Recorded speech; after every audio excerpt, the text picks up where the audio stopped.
It starts on a beach, Somerton Park Beach, near Adelaide, Australia. The date is December 1st, 1948. Early in the morning, some people find a man. He's lying in the sand, his head propped against a seawall. He looks peaceful, almost like he's sleeping. But he's not sleeping, he's dead. He was dressed well, he wore a suit and tie, his shoes were polished, everything was neat. But he had no wallet, no identification, no money. His pockets were empty except for a few small things. A train ticket he didn't use, a bus ticket, a comb, a pack of chewing gum, and some cigarettes. Nothing to say who he was. The police came. They looked at the scene. There were no signs of a struggle. The man's clothes were clean, which was odd for someone who had supposedly spent the night on a beach. He was in good physical shape. His hands were soft, not like a manual laborer. His teeth were in good condition. The autopsy couldn't find a cause of death. The doctor suspected poison, something hard to detect, but they couldn't prove it. His last meal was a pasty a few hours before he died, but the pasty wasn't poisoned. The whole thing was strange from the very beginning. Who was this man, and how did he die? The police took his fingerprints, they sent them all over Australia, then to other English-speaking countries. No matches. They published his photo in the newspapers. They asked the public for help. People came forward, they thought they recognized him, but every lead went nowhere. He was a ghost. No one knew him. Because no one could identify him, he became known as the Somerton Man. Things got weirder. About a month and a half later, the police found a suitcase. It was at the Adelaide railway station. It had been checked into the cloakroom the day before the man was found on the beach. The police believed it belonged to him. Inside, they found more clothes. Just like the clothes on the body, most of the labels have been carefully cut out, but not all of them. On a tie, a laundry bag, and a singlet, the police found a name written. The name was T. Keen, or maybe T. Keen. They thought they had a breakthrough. They searched for any missing person named Keen. They found nothing. It was another dead end. Was it his real name or a false clue? The contents of the suitcase were also strange. They found a stenciling brush, the kind used for marking cargo on ships. They found a knife that had been sharpened down to a fine point. There was a spool of orange thread, which was not commercially available in Australia at the time. It was the same thread that had been used to repair a pocket in the trousers the Somerton Man was wearing. This confirmed the suitcase was his, but the items didn't paint a clear picture of a person. They just added more questions. Was he a sailor, a merchant, a craftsman? The police did another, more thorough examination of the man's clothes. This time they found something they had missed. It was a tiny, hidden pocket sewn into the waistband of his trousers. Inside the secret pocket was a small, tightly rolled piece of paper. When they unrolled it, they saw two words printed in a fancy font. The words were Tamam, Shud. No one knew what it meant. They took it to language experts. They found out it was a Persian phrase. It means it is ended or the end. The words were from the last page of a book called The Rubaiyat of Omar Khayyam, a collection of Persian poems. The police realized the piece of paper had been torn from a specific copy of this book, so they launched another public appeal. This time, they weren't just looking for a man's identity. They were looking for a book, a very specific copy of the Rubaiyat of Omar Khayyam that was missing its last page. They asked everyone to check their copies. Months went by. The case was getting cold. Then, a man came forward. He said he had found a book in the back of his car. He had parked his car near Somerton Beach around the time the body was found. Someone had tossed the book through his open window. He didn't think much of it at the time, but after seeing the police appeal in the paper, he checked the book. He turned to the last page. The words Tamam Shud were torn out. It was the book. This was a huge discovery. The police now had a direct link between the man, the beach, and this object. They examined the book carefully. On the back cover, written in pencil, they found a few faint lines of text. There was a local phone number, and underneath it, what looked like a code. Rogulabab Mliaoi, Dipampanet Mliaboyeksi, Scab. The letters made no sense. There were cryptographers from the military, and police tried to crack it. They failed. To this day, the code has never been deciphered. It's one of the central mysteries of the case. Was it a random doodle, or was it a secret message? The police focused on the phone number. That at least was something they could trace. The number belonged to a young woman, a nurse who lived just a short walk from Somerton Beach, right where the man's body was found. Her name was Jessica Thompson, though for decades, she was known to the public only by the pseudonym Jestyn. When the police showed her a plaster cast they had made of the Somerton Man's face and upper body, her reaction was extreme. One detective described her as completely taken aback, to the point of giving the appearance that she was about to faint. She seemed shocked, even terrified, but she denied knowing the man. She said she had no idea who he was or why he would have her phone number in his book. She told them a story. She said that at one point, she owned a copy of the Rubaiyat. She had given it as a gift to a man named Alfred Boxall, an army lieutenant she had known during World War II. The police thought they had finally solved it. The Somerton Man must be Alfred Boxall. They tracked him down, but Alfred Boxall was alive and well. He was living in Sydney, and he still had his copy of the Rubaiyat. It was a different edition. He showed it to the police. On the inside cover, Jessica Thompson had written a verse for him, and it still had the words Tamam, Shud on the last page. This was a stunning turn. The book found in the car was not the one she gave to Boxall. So why did she react so strongly to the plaster cast? Why did she mention Boxall at all? Was she trying to mislead the police? Her behavior was evasive and strange. She told the police she didn't want to be involved. She was married now, and she didn't want any trouble. The police respected her wishes, and her name was kept secret for many years. But she remained the only real human connection to the unidentified man. The mystery of her role and what she knew hung over the case for the rest of her life. With no new leads, the investigation stalled. The Somerton Man was embalmed and eventually buried in a cemetery in Adelaide. His headstone simply read, "Here lies the unknown man who was found at Somerton Beach." The case officially remained open, but it was cold. For decades, that's where the story ended. It became a piece of Australian folklore, a perfect unsolved mystery. People came up with theories, lots of them. The most popular one was that the Somerton Man was a spy. The timing and location fit. It was the beginning of the Cold War. Australia was a key ally of the United States and Britain.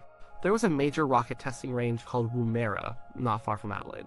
It was a place of great interest to the Soviet Union, and there was a known Soviet spy ring operating in Australia at the time. The Venona Project, a top-secret US and UK code-breaking program, later revealed the extent of this espionage. The spy theory made sense of some of the strange details. The untraceable poison could have been a secret assassination tool. The removed clothing tags would be standard procedure for an agent trying to hide their origin. The secret code in the book could have been a one-time pad, a type of code that is mathematically unbreakable without the key. Maybe the message was his last report, or a message from his handler. His death, the theory goes, was a professional hit. Tamam, Shud. The end. A final, poetic message. But who was he a spy for? The Soviets? Or was he a Western agent who had been discovered and eliminated? And what was Jestyn's role?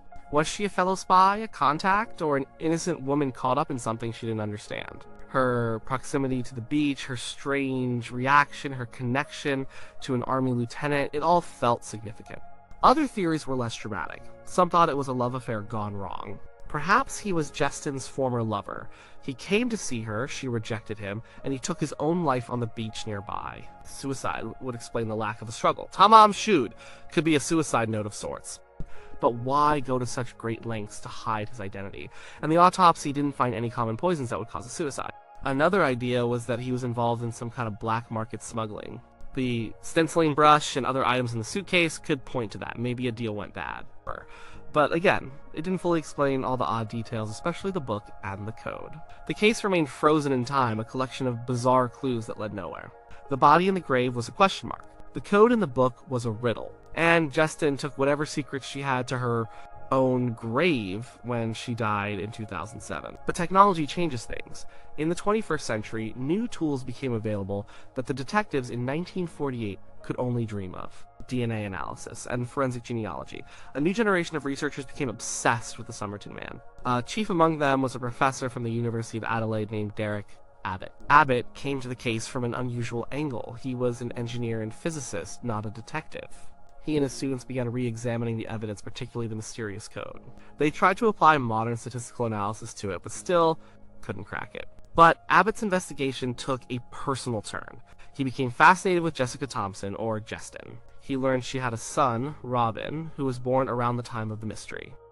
He wondered if Robin could have been the Somerton Man's son. Through his research, Abbott met and eventually married Rachel Egan, who was Robin's daughter and Jessica's granddaughter. This gave him a unique personal connection to the case. He and Rachel both believed there was a family link to the unknown man. The biggest hurdle to solving the case was the lack of DNA. The body had been embalmed with formaldehyde, which damages DNA over time. For years, requests to exhume the body were denied by the authorities.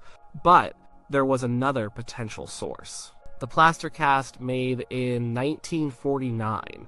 When the police made the cast, a few of the Somerton Man's hairs might have become trapped in the plaster. Abbott managed to get some of these hairs. Working with American forensic genealogist Colleen Fitzpatrick, they began the painstaking process of trying to extract a usable DNA profile from these old, degraded hairs. It was a long shot, but they succeeded. They were able to get enough mitochondrial DNA, which is passed down through the maternal line, to narrow down his ancestry. Then came the breakthrough. In 2022, after years of work, Derek Abbott announced that he and Fitzpatrick had solved the first part of the mystery.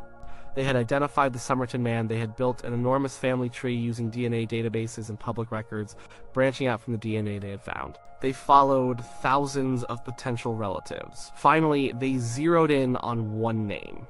A man with no death certificate. A man who seemed to have just vanished. His name was Carl Charles Webb. Who was Carl Webb? He was not a spy. He was not a foreign agent. He was an electrical engineer and instrument maker from Melbourne. He was born in 1905, making him 43 years old when he died. He was the youngest of 6 siblings. He was married, but he and his wife had separated. He had no children. The identification answered the who. It replaced the unknown man with a real person, a real life. Carl Webb liked to write poetry. He had a copy of the Rubaiyat of Omar Khayyam. He had a history of some strange behavior. His family said he had a dark side. His wife had moved to South Australia after they separated, which might explain why he was in Adelaide. Maybe he was trying to find her. The name fit some of the evidence. Webb's brother-in-law was named Thomas Keane. D.T. Keane on the clothes in the suitcase was likely a reference to him. Perhaps they were hand-me-downs. As an instrument maker, Webb would have had the skills to do fine, detailed work like sewing a secret pocket or sharpening a knife. The identification of Carl Webb was a monumental achievement. It was the result of decades of persistence and the power of modern science. It felt like the end of the story, but it wasn't. Knowing his name didn't solve the mystery. It just changed the questions. Why did Carl Webb leave his life in Melbourne? Why did he travel to Adelaide under a presumed name or with no identity at all? Why did he remove the tags from his clothes? Why did he have Jessica Thompson's phone number? The connection to Jestyn is now the central puzzle. Did he know her? Abbott and his wife Rachel believe that Webb might have been her husband, or at least the father of her son Robin. Some physical features, rare genetic markers in the teeth and ears, were shared between Webb and Robin. But without a direct DNA comparison, it's not definitive proof. Was their meeting in Adelaide prearranged? Was he coming to see her and their child? And what about his death? If he wasn't a spy assassinated by the KGB, how did he die? The poison theory still holds. There are poisons that can induce heart failure and are difficult to detect, especially with 1948 technology. Digitalis and Strafanthin are 2 possibilities. Did he take it himself? Was it a carefully planned suicide? The Tamam Shud slip, meaning the end, would certainly support that. Perhaps he felt his life was over after his marriage failed and he couldn't reconnect with Jestyn. Or was he murdered? Maybe he wasn't killed by a foreign intelligence agency, but by someone closer to home. Perhaps someone didn't want him reconnecting with Jestyn. The neatness of the scene, the lack of struggle, it could still point to a murder designed to look like a natural death. And the code. The 5 lines of jumbled letters. What about the code? If he wasn't a spy, what was it? Some now suggest it might be the first letters of words from a poem or a book. Or maybe it was related to betting on horses. Webb was known to bet on horses. But no one has been able to link the letters to any race records. It remains an enigma. It could be the key to everything, or it could be absolutely nothing, just meaningless scribbles. We still don't know. The identification of Carl Webb grounded the story. It took away some of the more romantic, Cold War spy thriller elements. The Somerton Man was no longer a mysterious international man of intrigue. He was an Australian engineer with a broken marriage and a love of poetry. His story is likely more personal, more tragic, and more human than the wild theories ever imagined. But the silence at the heart of the case remains. Carl Webb can't tell us what happened. Jessica Thompson chose not to. The reasons for his journey to that beach, the meaning of his final coded message, and the truth of his relationship with the woman whose phone number he carried are all buried with them. The mystery has shifted. It's no longer who was the Somerton Man. We know that now. The question is, what happened to Carl Webb? Science gave us a name, but it can't give us the story. It can't explain a human heart or the secrets people choose to keep. The discovery of the body on Somerton Beach was just the first page. Identifying him was a major chapter, but the book is not finished. Tamam Shud. It is ended. But in this case, the end was just the beginning of a new set of questions, and we may never know the final answers. The man is no longer unknown, but his mystery lives on.